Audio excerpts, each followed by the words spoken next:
Good morning मित्रों, मैं अंशुन कुमार हितेश साहित्य ऑनलाइन संसार में आप लोगों का एक बार फिर पुनः स्वागत करता हूं। मित्रों, जहां से क्लास को कल हम लोग रोके थे, आज वहीं से क्लास को फिर पुनः प्रारंभ करेंगे। तो आपसे मेरा निवेदन है कि आप लोग क्लास को ज़्यादा से ज़्यादा शेयर करिए, कमेंट करिए, लाइक करिए एंड सब्सक्राइब करिए। आप लोग सब्सक्राइब नहीं कर रहे हैं, सब्सक्राइब करेंगे।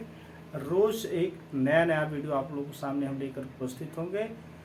आदिकाल से लेकर के भक्ति काल, रीत काल, आधुनिक काल, सभी जितनी भी विधाएँ हैं हम क्रमवाई आपको प्रोवाइड कराते रहेंगे। लेकिन आप लोग जब सब्सक्राइब करेंगे, हमारा मनोबल और बढ़ाएंगे, तभी हम मेहनत कर पाएंगे मित्रों।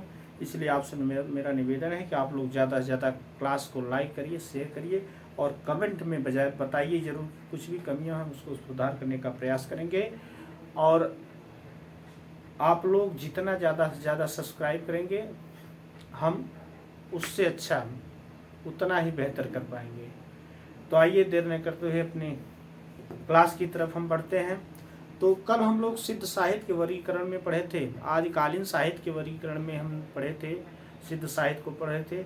सिद्ध साहित्य की शुरुआत कहाँ से होती है, सिद्ध साहित्य में बौद्ध धर्म का आगमन कब से होता है, 6वीं शताब्दी और 8वीं शताब्दी तक आते आते उसमें बहुत से सुधार हो जाते हैं। किस प्रकार से वो कितने भागों में विभाजित होता है, इन सब चीज़ों को हमने कल पढ़ा। और कल हमने पढ़ा कि बौद्ध गान व दोहा का प्रकाशन किसने किया। पहला प्रयास तो हरप्रसाद शास्त्री ने सन 1916 ईस्वी में किया और दूसरा प्रयास आपके डॉक्टर प्रबोध चंद्र बागची ने किया और तीसरा प्रयास जो है कि राहुल संकृत्यायन ने किया। तो आइए उसी के बारे में जानते हैं।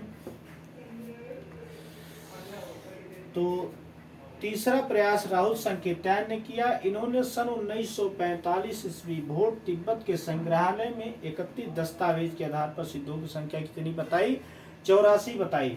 अगर आपसे पूछ लिया जाए कि 84 सिद्धों की संख्या किसने निर्धारित किया या किसने बताया, तो आप राहुल संकृत्यायन ने, और किस आधार पर बताया, तो आप बताएंगे सन 1945 ईस्वी में भोट तिब्बत के संग्रहालय में 31 दस्तावेज के आधार पर राहुल संकृत्यायन ने सिद्धों की संख्या 84 बताया।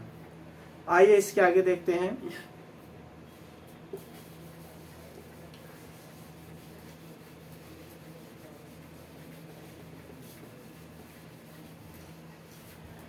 और इन 84 सिद्धों में प्रथम स्थान किसको दिया,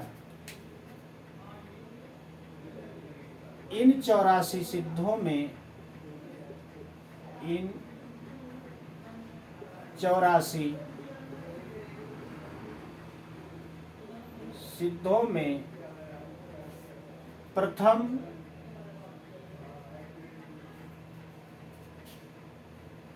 सरहपा को स्वीकार किया। किसको, सरहपा को स्वीकार किया। किसने, राहुल संकृत्यायन ने। इन 84 सिद्धों में प्रथम स्थान किसको दिया गया, सरहपा को दिया गया। और कौन दिया, राहुल संकृत्यायन ने दिया। ठीक। जबकि सिद्धों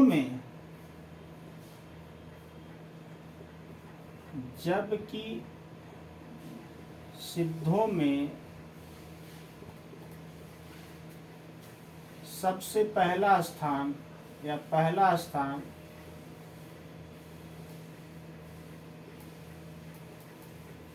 लुइपा का है। किसका है, लुइपा का है, यह माना जाता है। लेकिन राहुल संकृत्यायन ने इन 84 सिद्धों में सबसे पहला स्थान किसको दिया, सरहपा को माना। यही सर्वमान्य है, सरहपा को बताया, लेकिन सरहपा ही सर्वमान्य है। सबके निगाह से सरहपा को प्रथम सिद्ध जो है कि कभी स्वीकार किया गया। जबकि सिद्धों में पहला स्थान लुइपा का है।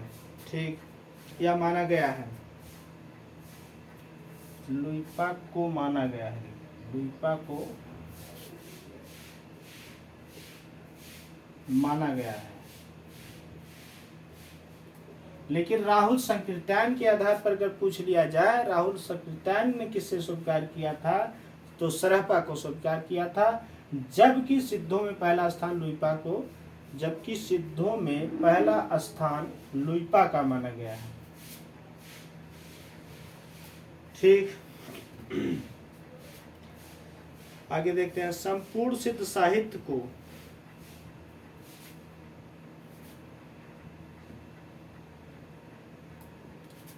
संपूर्ण सिद्ध साहित्य को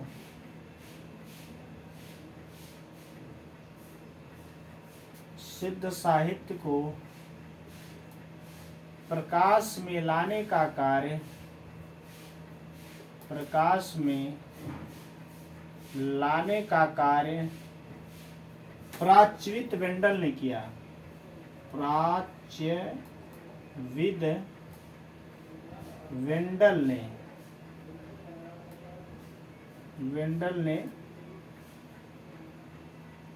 किया। यानी संपूर्ण सिद्ध साहित्य को प्रकाश लाने का कार्य किसने किया? प्राच्यविद वेंडल ने किया। ठीक है, आगे देखते हैं।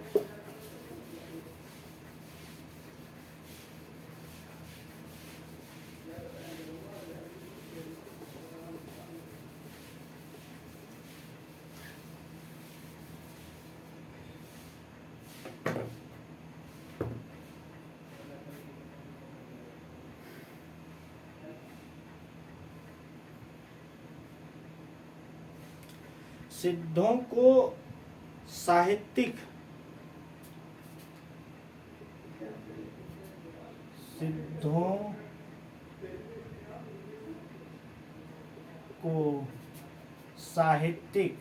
क्या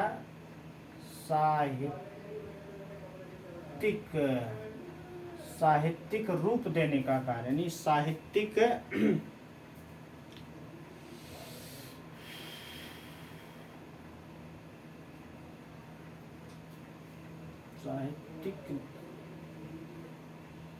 देने का साहित्यिक देने का।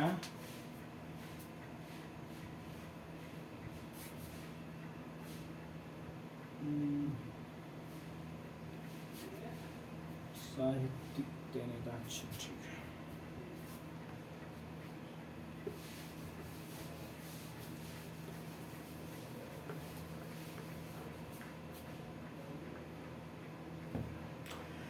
सिद्धों में चर्या पदों को राग रागिनियों में लिखकर प्रवर्ती गीतकारों ने जैसे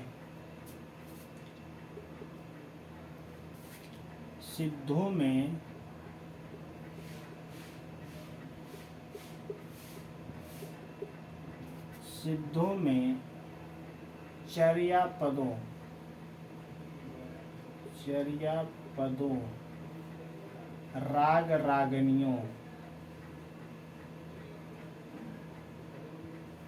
चर्या पदों राग रागनियों में लिखकर परवर्ती गीतकारों ने जैसे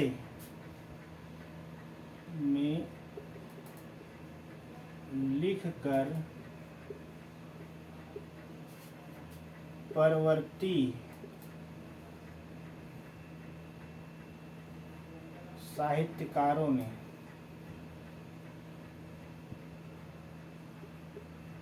साहित्यकारों ने जैसे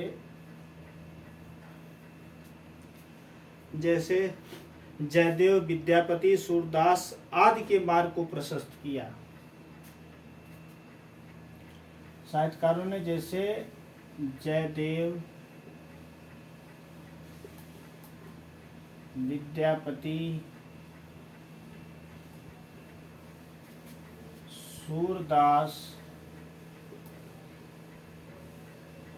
सूरदास आदि के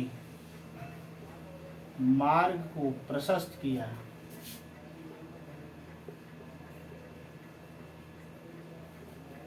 क्या किया? प्रशस्त किया। मतलब हमारे कहने का तात्पर्य है कि सिद्धों में जो पुराने आदिकालीन साहित्यकार थे आदिकालीन साहित्यकार ने सिद्धों में चर्या पदों राग रागिनियों में लिखकर परावर्ती साहित्यकारों ने जैसे जयदेव, विद्यापति, सूरदास आदि के मार्ग को प्रशस्त किया। यानी जो आदिकालीन साहित्यकार हैं उन्होंने राग रागिनियों, चर्या पदों में या गीतों जैसे गीतों को लिख करके जयदेव, विद्यापति, सूरदास आदि के मार्ग को प्रशस्त किया। ठीक, अब आइए जान लेते हैं चर्या पद क्या है और दोहा कोश क्या है।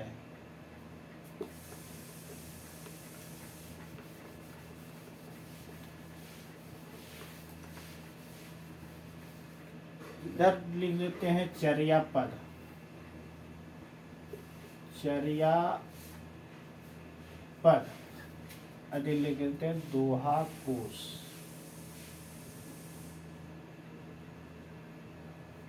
ठीक, चर्या पद और दोहा कोश।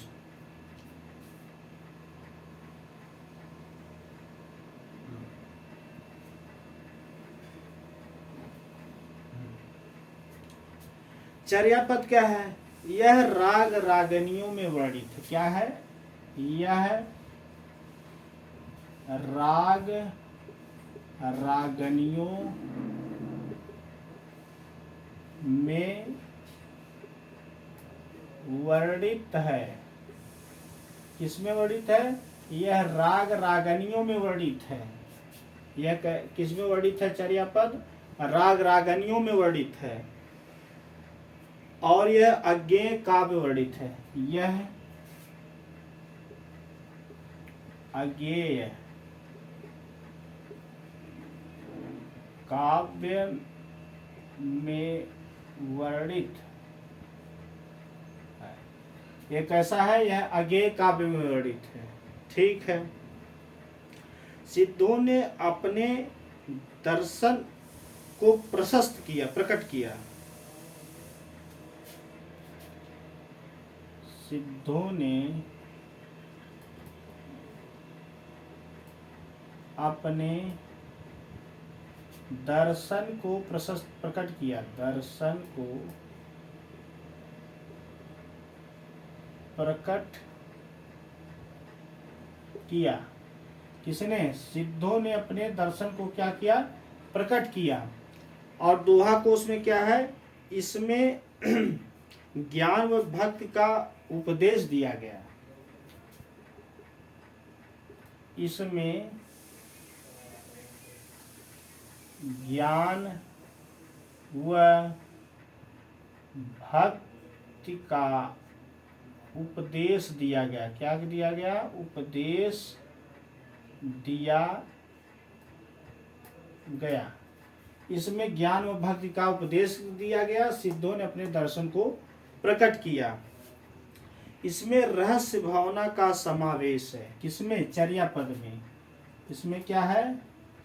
इसमें रहस्य भावना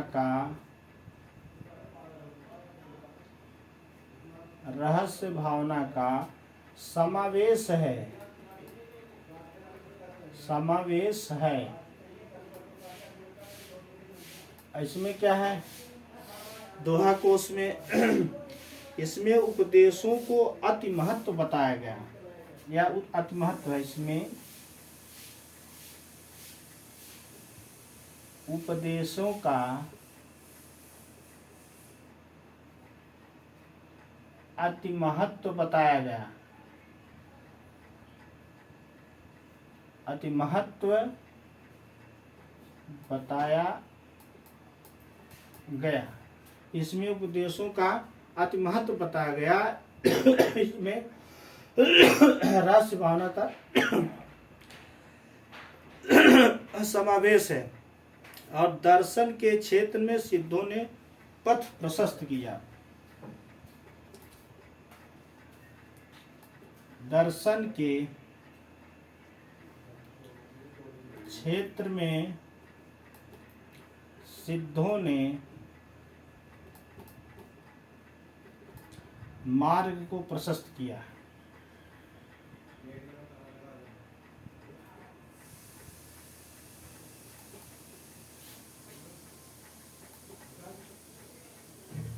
प्रशस्त किया।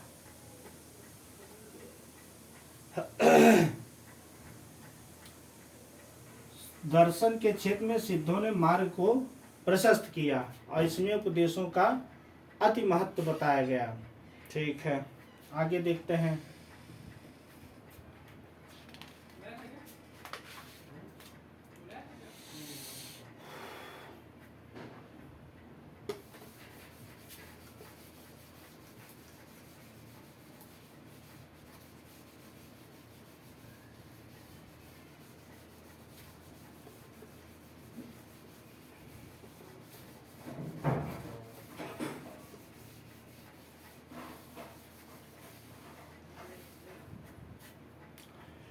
दर्शन के क्षेत्र में सिद्धों ने शंकराचार्य के मायावाद के मार्ग को प्रशस्त किया।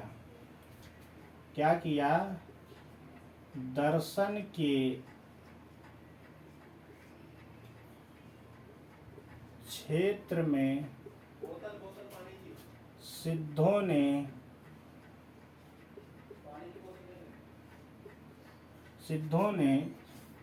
शंकराचार्य, किसके?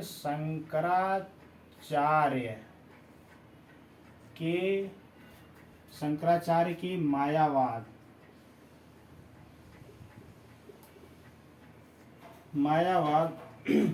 के मार्ग को प्रशस्त किया। मार्ग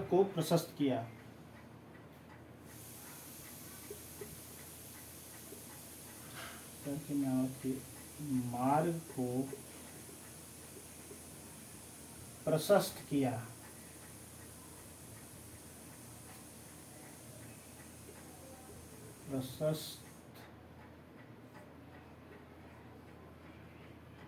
किया।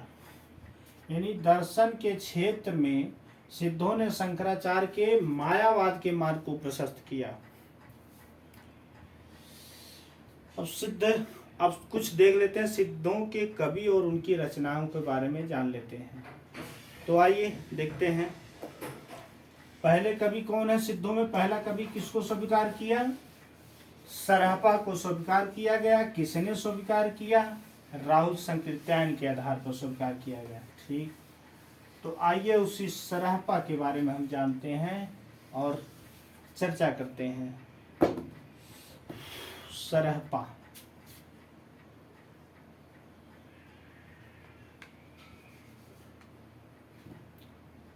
सिद्धों के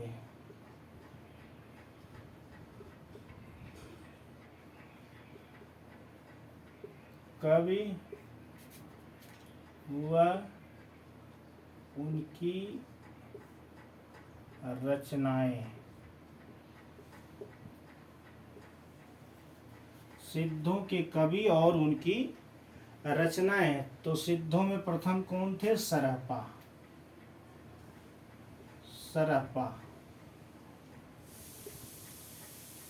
सरहपा के बारे में हम चर्चा करते हैं कि सरहपा के समय को लेकर विद्वानों में क्या है? मतभेद है।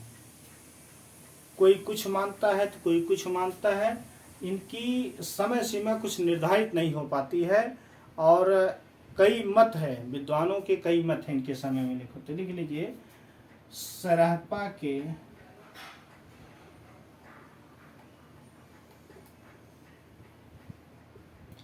समय को लेकर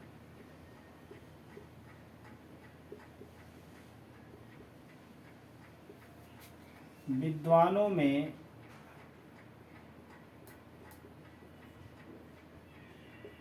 मतभेद है। क्या है? मतभेद है। सरहपा के समय को लेकर क्या है?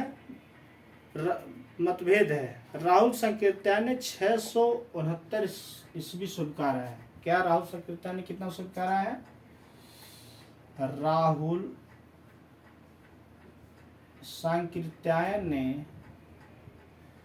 669 ईस्वी स्वीकार किया है। क्या है? स्वीकारा है। किसने? राहुल संकीर्तन ने। राहुल संकीर्तन ने कितना है? 769। सॉरी 769 ईस्वी स्वीकारा है। किसने? राहुल संकीर्तन ने। ठीक है, जिसको अधिकांश विद्वानों ने समर्थन दिया है। इनकी मत का, राहुल संकीर्तन के मत का अधिकांश विद्वानों ने क्या किया? समर्थन किया। अधिकांश विद्वानों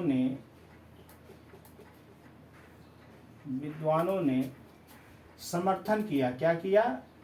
समर्थन किया कि नहीं बात सही आप जो कह रहे हैं कि राव सरापा क्या हुए थे? 769 में पैदा हुए थे। ऐसा कौन? राहुल संकीर्तन ने स्वीकार किया, लेकिन उनके मत का, उनके विचार का जो है कुछ विद्वानों समर्थन के नहीं आप जो कह रहे हो वो सही है। ठीक है, और ये ब्राह्मण कुल में जन्मे थे। अच्छा, ही पंडित रहने लगे। ये ब्राह्मण कुल में जन्मे थे। कौन? सरहपा। ये ब्राह्मण कुल में जन्मे थे और इनका नाम क्या था? और इनका नाम राहुल था। और इनका नाम राहुल था। क्या नाम था? इनका नाम राहुल था। किसका? सरहपा का। यानी सरहपा को लेकर विद्वानों में मतभेद है, लेकिन राहुल संकीर्तन ने इनका समय 769 ईस्वी माना है, जिसका समर्थन कुछ विद्वानों ने किया कि नहीं आप जो बात कर रहे हैं वो सही है, सत्य है और इसी को मानना भी चाहिए। ठीक है, और ये ब्राह्मण कुल में पैदा हुए थे, जाति के पंडित माने जाते, ब्राह्मण थे। और इनका नाम क्या था? इनका नाम राहुल था। ठीक है, आगे देखिए। और बौद्ध धर्म में दीक्षित होने पर आगे चल के क्या किए? बौद्ध धर्म में दीक्षित हो गए, यानी बौद्ध धर्म को ग्रहण कर लिए। इसके बाद क्या होता है? बौद्ध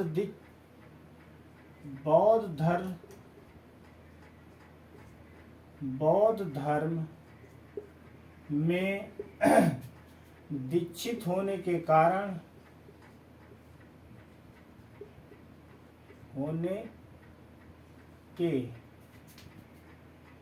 बाद इनका नाम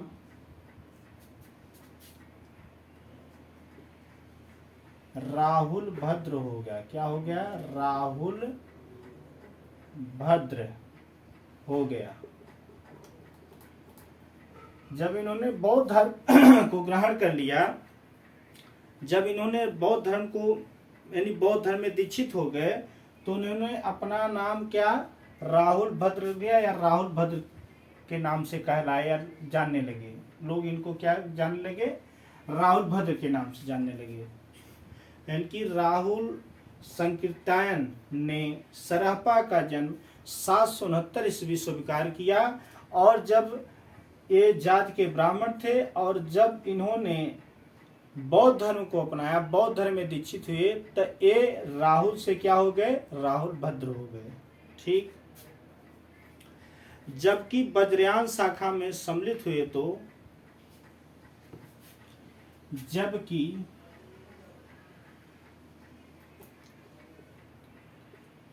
वज्रयान शाखा में सम्मिलित हुए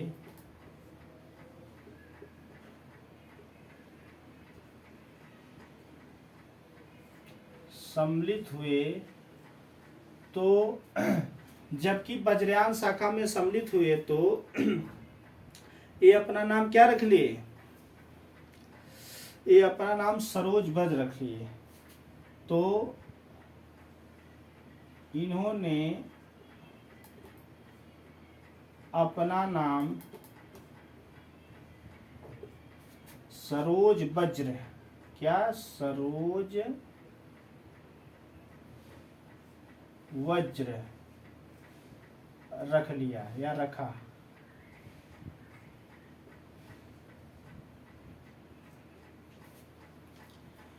यानी कि जब बौद्ध धर्म में दीक्षित होते हैं तो ये अपना नाम राहुल से राहुल भद्र कर लेते हैं।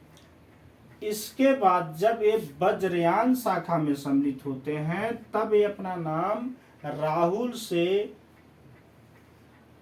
सरोज वज्र रख लेते हैं। कौन? सरहपा। ठीक है। और इन्होंने अपने जीवन में कुल कितनी 32 ग्रंथ लिखे। इन्होंने अपने जीवन में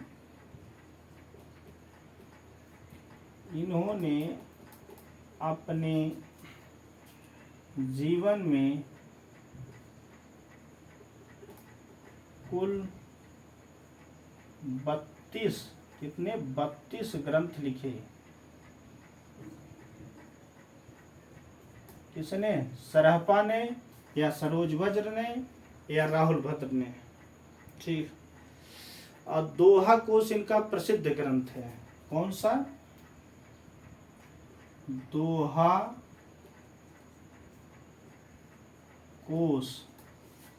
दोहा कोश इनका प्रसिद्ध ग्रंथ है। इनका प्रसिद्ध ग्रंथ कौन सा है? दोहा कोश। किसका? सरहपा का। ठीक है। आइए आगे देखते हैं।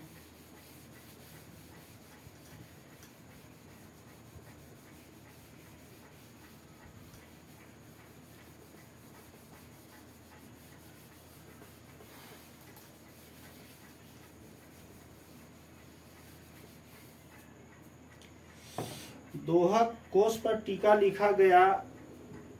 अद्वैत वज्र ने विषय पद भंगिमा के नाम से लिखा। कितना? विषय पद।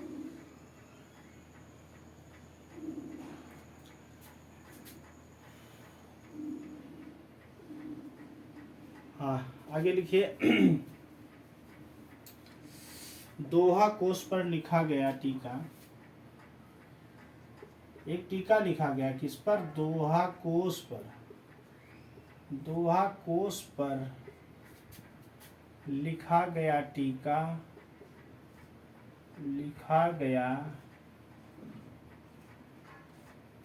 दोहा कोश पर लिखा गया टीका अद्वैत वज्र। क्या? अद्वैत वज्र।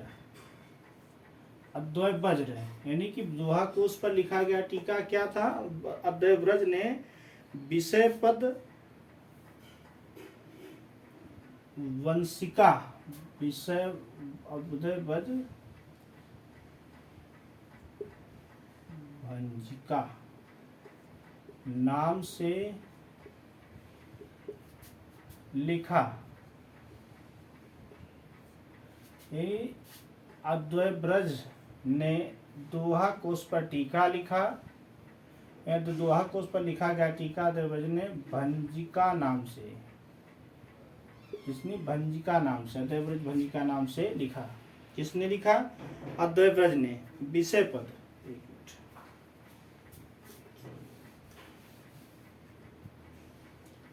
विषय पद भंजिका। विषय पद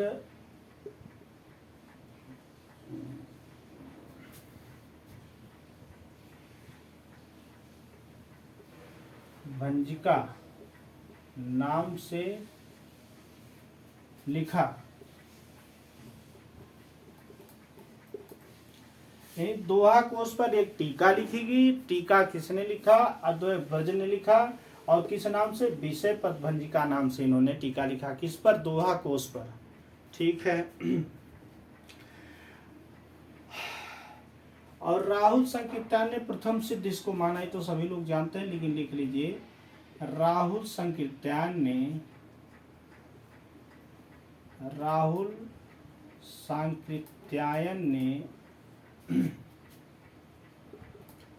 सरहपा को प्रथम सिद्ध प्रथम सिद्ध स्वीकार किया है, स्वीकार किया है। किसने? राहुल संकीर्ता ने सरापा को प्रथम सिद्ध स्वीकार किया है या सिद्ध माना है।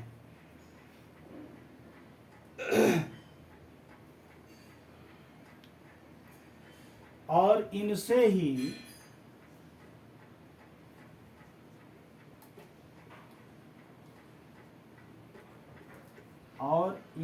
ही पा या पाद सूचक, सम्मान सूचक,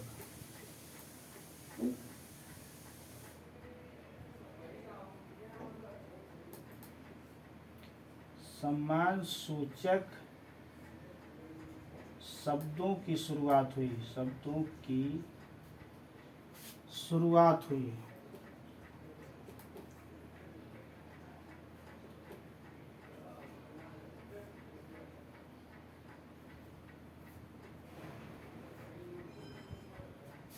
जो सरहप्पा, लुइपा, कंडपा, डोम्बपा, विरूपा, ये सब क्या है? एक सम्मान सूचक शब्द था। एक कहाँ शुरू हुआ? सरहप्पा से ही शुरू हुआ।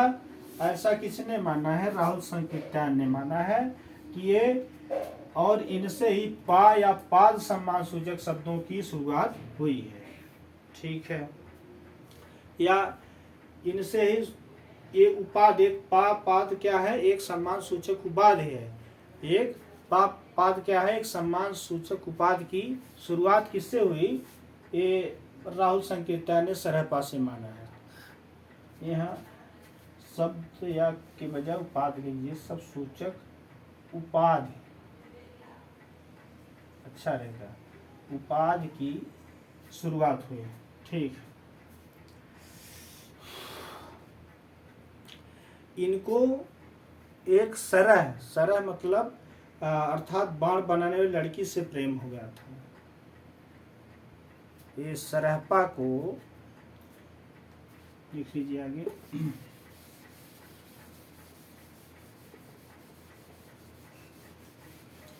सरहप्पा को एक सरह मतलब अर्थात एक बाण बनाने वाली लड़की, सरह।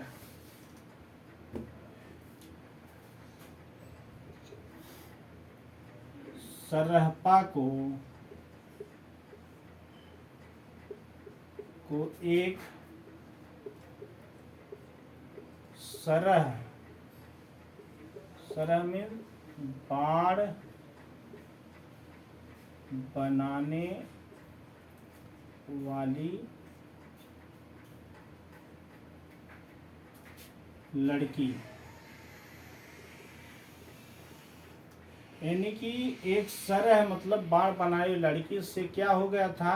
प्रेम हो गया था, प्रेम हो गया था। किसका? सरहप्पा का। सरहप्पा का क्या हुआ था? प्रेम हो गया था। सरहप्पा हिंदी के प्रथम कवि हैं, बल्कि सिद्ध के आदि व प्रथम कवि कहे हैं। सरहप्पा हिंदी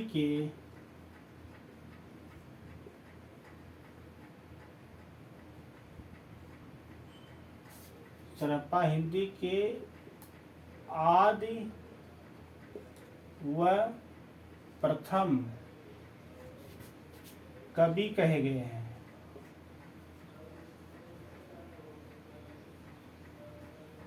क्या गए हैं? सरहप्पा हिंदी के आदि व प्रथम कवि कहे गए हैं या माने गए हैं।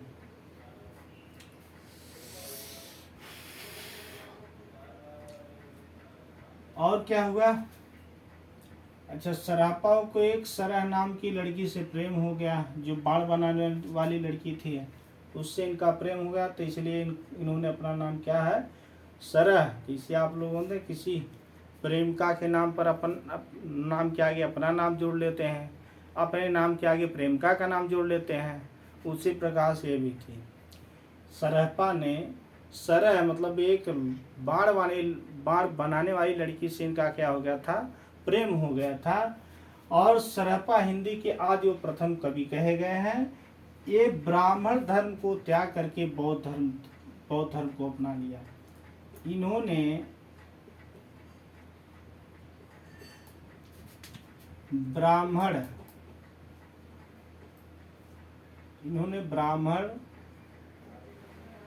धर्म का त्याग करके बौद्ध धर्म को क्या अपनाया? बौद्ध धर्म को अपनाया। किसने? सरहपा ने। यह क्या किया? इन्होंने ब्राह्मण धर्म का त्याग करके बौद्ध धर्म को अपना लिया। कि नहीं इसमें तो जातिवादता होती है। ब्राह्मण लोग कहते हैं कि नहीं, तमाम प्रकार के नियम और कायदा कानून लगा देते हैं। लेकिन ये क्या किए, जब देखे कि इसमें हमारी गुंजाइश होने वाली नहीं है, क्योंकि मैं एक प्रेम हमारा एक सरह मतलब एक बार एक तुच्छ लड़की से हुआ था जो नीच जात में गिनी जाती थी, जिससे उन्होंने लोगों ने उनका विरोध किया। तो फिर उन्होंने क्या किया कि इस धर्म को त्याग देते हैं। इस धर्म का त्याग करके उन्होंने क्या किया? बौद्ध धर्म यानी कि इंसानियत का एक, बौद्ध धर्म मतलब एक इंसानियत का धर्म है, जो कि सभी को क्या करते हैं, इसमें एक इंसानियत के नाते सभी को मानव को रूप एक समान हम जानते हैं, मानते हैं। तो इन्होंने बौद्ध धर्म का जो है कि दामन पकड़ लिया। किसने? सरहपा ने। ठीक है। और सरहपा ने सहजयान या सहजिया संप्रदाय की स्थापना की। सरहपा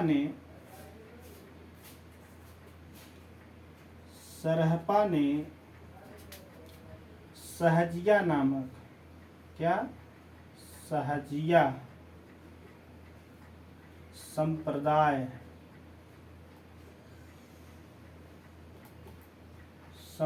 की स्थापना की या गठन किया, स्थापना की। किसने? पूछ लिया जाए कि सहजिया संप्रदाय की स्थापना किसने किया, तो आप उत्तर देंगे सरहपा ने। ठीक है, चलो आगे देखते हैं।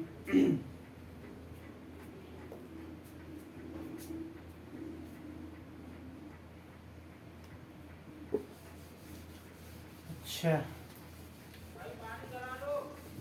कल हम बता रहे थे आप लोगों को पंचमाकार के बारे में, जो पहले के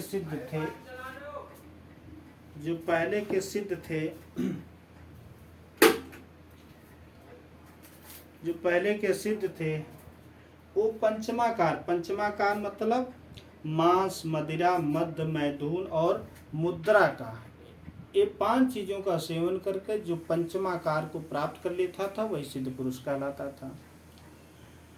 लेकिन इन सब चीजों का विरोध मानी कि बौद्ध धर्म क्या करता है कि इंसानियत का धर्म होता है, और वह इन सब चीजों का घोर विरोधी या खंडन करता है। तो वामाचार की सिद्धि के लिए पंचमाकार का उपयोग आवश्यक था। वामाचार की सिद्धि के लिए यानी कि वामाचार की सिद्धि के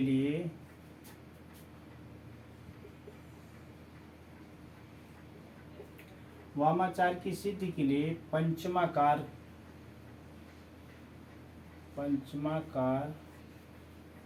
आवश्यक था। क्या था? आवश्यक था। पंचमाकार मतलब मांस, मदिरा, मैथुन,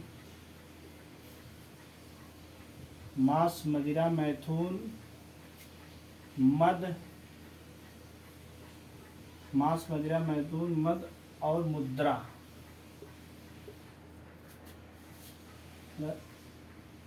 2, 3, 4 और 5, ये 5 चीजों का उपभोग करना क्या था, पंचमाकार।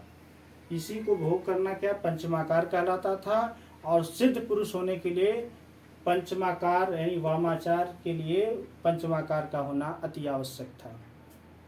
ठीक।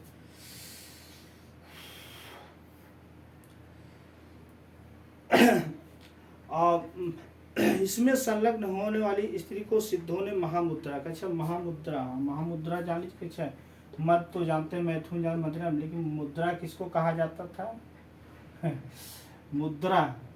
इसमें सम्मिलित होने वाली स्त्री को क्या कहा जाता था, मुद्रा कहा जाता था। अभी इस समय किसी लड़की के साथ 1 से 2 लोग, 3 लोग, 4 लोग, 5 लोग संभोग कर लेते हैं तो उसको क्या कहा जाता है, उसको वेश्यावृत्त कहा, वेश्या कह देते हैं, उसको चरित्रहीन कह देते हैं, उल्टा कुछ भी कह देते हैं। लेकिन उस सिद्ध साहित्य में, जब आदिकालीन साहित्य था, उसमें क्या कहा, उसमें इन जो 5 चीज़ों को धारण कर देती थी उसमें स्त्रियां थी। और स्त्रियां, एक स्त्री रहती थी, एक स्त्री के साथ जो 4, 6, 10, 20 लोग जो उसके साथ संभोग करते थे वही सिद्ध पुरुष कहलाते थे। तो इसलिए उस स्त्री का नाम उन्होंने क्या रखा, मुद्रा रख दिया था। तो इसको भी जानते रहिए कि मुद्रा क्या होता है।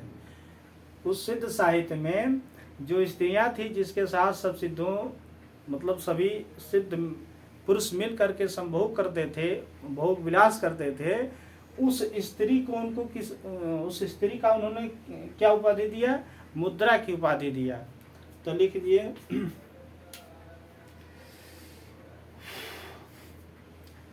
इसमें संलग्न होने वाली स्त्री को सिद्धों ने मुद्रा की उपाधि दी। इसमें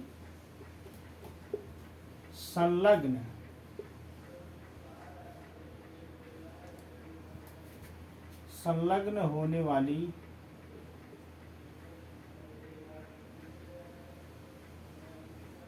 स्त्री को सिद्धों ने मुद्रा कहा। क्या कहा, सिद्धों ने मुद्रा कहा। क्या कहा, इसमें संलग्न होने वाली स्त्री को या स्त्रियों को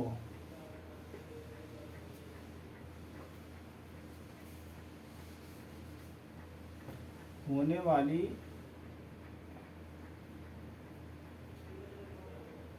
स्त्री को सिद्धों ने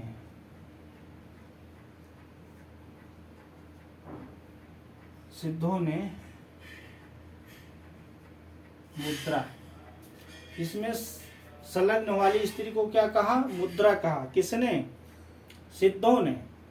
कि भैया जो मांस, मदिरा, मैथुन, मद, मुद्रा, मतलब इन सब चीज़ों को जो 84 सिद्ध, उसमें योगिनियाँ भी दी।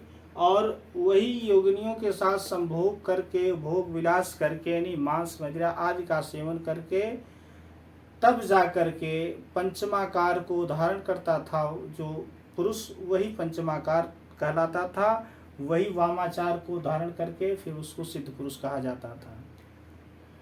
यानी कि इन 5 चीज़ों के द्वारा आपको गुजरना होता था और इन्हीं 5 रास्ते से गुजर करके आपको सिद्ध, मतलब भगवान की प्राप्ति का ही रास्ता मिलता था या ईश्वर की प्राप्ति का मार्ग प्रशस्त होता था, इन्हीं 5 चीज़ों के रास्ते से होने। और इसमें संलग्न होने वाली स्त्री को क्या कहा जाता था, मुद्रा कहा। अब आज 1 से 2 स्त्री हो, 1 से 2 पुरुष से काश कोनो संबंध हो या सबके बहुत करेक्टर लेसे बा, बदमाश हो, उल्टा हो, कुलच्छनी हो, हर चीज़ सब कह रही। लेकिन पहले के आदिकालीन साहित्य में होता था कि वही योगिनियाँ थी कि जो भी संत महात्मा उसके साथ संभोग करते थे वो सिद्ध पुरुष कहलाते थे। और उनको कितनी अच्छी उपाधि दी गई, मुद्रा की उपाधि दी गई। आज मुद्रा किसको कहा जाता है, रुपया पैसा को कहते हैं ना, ये मुद्रा है, महामाया है। लेकिन उस समय मुद्रा किसको कहा गया, सिद्ध साहित्य में स्त्रियों को मुद्रा कहा गया कि जो सिद्धों को या जो वामाचार में सम्मिलित होते थे उनको संभोग करके उनके साथ उनके कार्य को प्रशस्त, उनके ईश्वर प्राप्ति के रास्ते को प्रशस्त करने वाली स्त्री होती थी, इसलिए उसका नाम मुद्रा रखा गया, या सिद्धों ने उनको मुद्रा कहा। तो चलिए मित्रों, अब उनकी कुछ सरहपा के कुछ लाइनों को हम देख लेते हैं।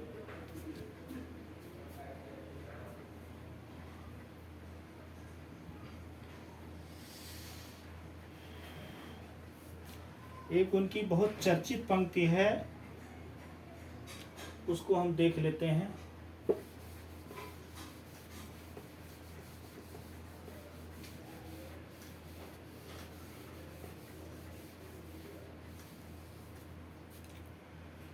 जहि मन पवन संचरई। बहुत अच्छी बात लिखा है कि जहि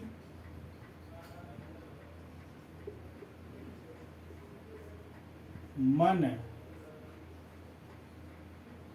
पवन न संचरई। जहि मन पवन न संचरहि, रवि शशि नहीं पवेश। रवि शशि न पवेश। और तहि वट चित विषाम करो।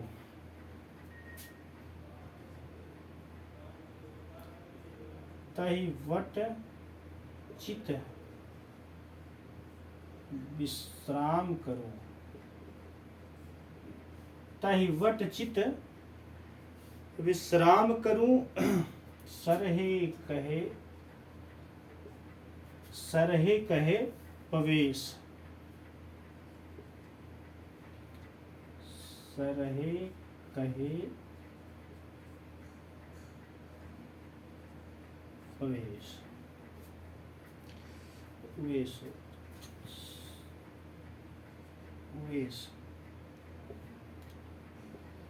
कि जहि मन पवन संचरहि। सरहपा कहते कि जहाँ हमारा मन, जहाँ न हवा है, न चंद्रमा है और न सूर्य है, मैं ऐसे ईश्वर के पास मैं पहुंचा हूँ, या ऐसी जगह हूँ कि जहाँ न हवा है न चंद्रमा है न सूर्य है। मैं ऐसी जगह विश्राम कर रहा हूँ, मैं ऐसी जगह विश्राम करना चाहता हूँ कि जहाँ हमको किसी चीज़ की आवश्यकता नहीं, सिर्फ ईश्वर हमको क्या है, सिर्फ हमारे दिलो दिमाग में, हमारे अंतरात्मा में मैं उस वट मतलब उस मतलब एक वृक्ष होता वट, उस विश्राम मतलब उस वृक्ष के नीचे मैं विश्राम कर रहा हूँ, जहाँ पर संपूर्ण मतलब संपूर्ण इस, चाहे वो हवा हो, चाहे सूर्य हो, चाहे मतलब कि सूर्य हो, सबका काम एक ही काम कर रहा है। क्या है वो? सिर्फ सूर्य कर रहा है। जहाँ पर न हम जमीन पे हैं, न आसमान पे हैं, हम ऐसी जगह पहुँचे हैं। मैं ऐसी जगह में विश्राम करना चाहता हूँ कि जहाँ पर हमको सिर्फ क्या दिखाई दे, सिर्फ ईश्वर परम पिता परमेश्वर हमको दिखाई दे। हमको इन सब चीज़ों की जरूरत, मैं बाहरी दुनिया, बनावटी दुनिया से मैं बहुत दूर जाना चाहता हूँ। हमको इन सब चीज़ों की आवश्यकता नहीं है, और आवश्यकता है तो मैं सिर्फ परम पिता परमेश्वर में विलीन होना चाहता हूँ। और हमको सिर्फ उन्हीं के पास मतलब उन्हीं में मैं विलीन होने जाना चाहता हूँ। मुझे इन सब चीज़ों की कि जय मन पवन न संचरहि, रवि न शशि पवेश, मुझे इन सब चीज़ों की आवश्यकता है। वहाँ पर कुछ है ही नहीं, वहाँ पर कुछ है ही नहीं, न पवन है, न रवि है, न शशि है, वहाँ पर कुछ भी नहीं है। अतः ही वट चित विश्राम करूँ, सरहे कहे हुए कि मैं उस वट जैसे वृक्ष के नीचे विश्राम कर रहा हूँ जहाँ पर कुछ भी नहीं है। और इन सब बाहरी मतलब ऐसी सांसारिक वस्तुओं से मैं बहुत दूर जाना चाहता हूँ, और इन सब चीज़ों की मुझे आवश्यकता नहीं। मुझे इस आवश्यकता है सिर्फ